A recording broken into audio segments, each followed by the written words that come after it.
All right, YouTube. I'm going to show you what I have not found on the internet. This is the second brake job I've done with Kodiak Brakes. I'm not trying to rewrite anything.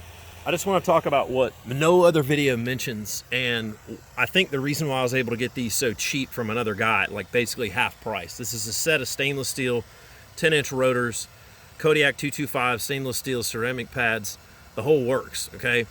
So I'm not going to repeat what's out there, but mainly what I want to show you is this is the other person who did this. I did not do this, did not put these on fully. And you can see on the other rotors, you can't really see it in this video, you can tell whoever did it took a hammer to it, which they tell you not to do. And well, I kind of agree with that to some extent, but this has not been all the way. And I've used multiple pairs of channel locks, even the biggest set they make. And on eTrailer, I think eTrailer.com, their YouTube channel, they show a guy doing this with a pair of channel locks. I don't know how that's possible. So I'm gonna use the torch. It's just a cheap little, thing that I bought. I'm gonna heat this up, and yes, I'm gonna use a hammer. I guess technically I could use a wrench, but I'm not hammering this thing so badly. Whoops. Looks like I just might have run out. That's okay. But I wanna see if I can show you guys. I'm trying to get it flush. All kind of tools and crap are falling off, but that's all right. So it didn't look like I probably needed to heat it up more. I was talking, so let me. All right, so let's give it a little heat. I know they tell you to move it around. I'm not trying to melt the pad. I know the backing has a coating on it. You got to be careful. Again, I've done a Dacromet set, so all I'm trying to do is heat up that little tab so I can just get it at a 90 degree.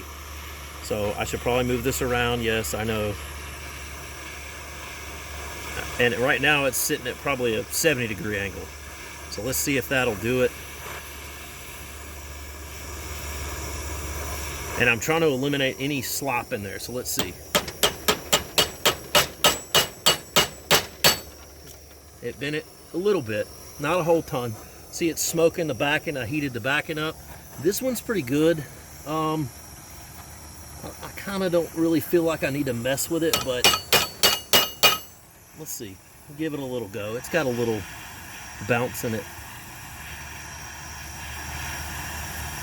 I just don't want to be driving down a road listening to these things. I did the other one over there, and I'm just kind of finishing up what I guess kind of an incomplete job. So let me give it a little more heat.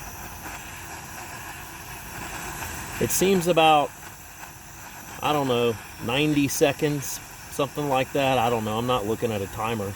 I'm just trying to trial and error. So, I wouldn't try to go over that. Try and see what the minimum is you can do. So let's give it a whirl. Boom. And there it is. I don't know if you can see that.